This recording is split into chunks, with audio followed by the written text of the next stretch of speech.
दोपहरिया में चटनी जनी पिसाब पिया, आँखी जनी देखाव पियाना। दोपहरिया में चटनी जनी पिसाव पिया, आँखी जनी देखाव पियाना।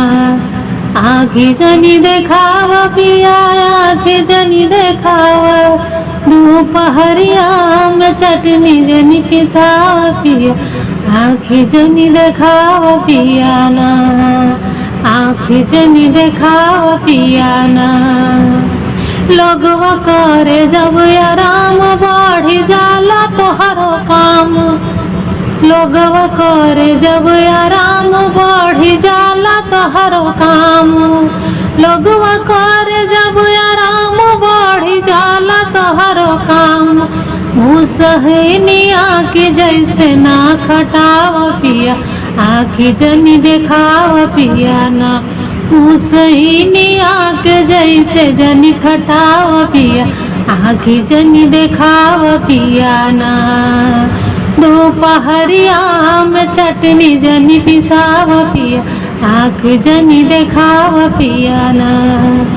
आँखी जनी देखाव पिया, आँखी जनी देखाव। दोपहरिया में चटनी जनी पिसाव पिया, आँखी जनी देखाव पियाना।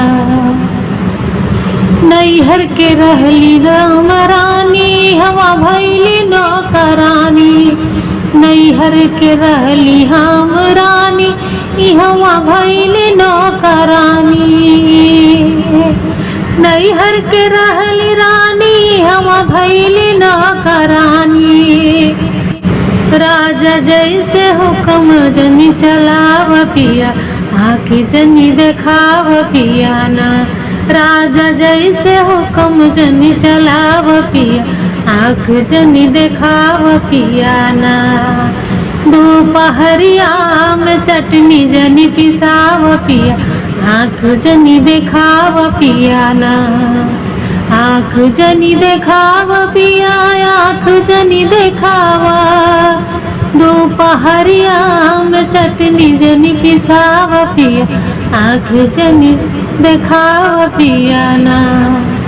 हमरे भैया के बोलावा, हमके नैहर पठावा।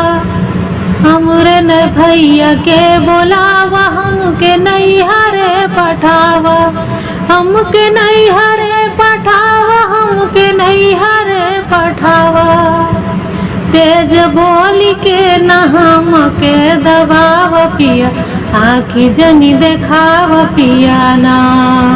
तेज बोली के न हमके दबाव पिया, आँखी जनी देखाव पियाना। दोपहरिया में चटनी जनी पिसाव पिया, आँखी जनी देखाव पियाना।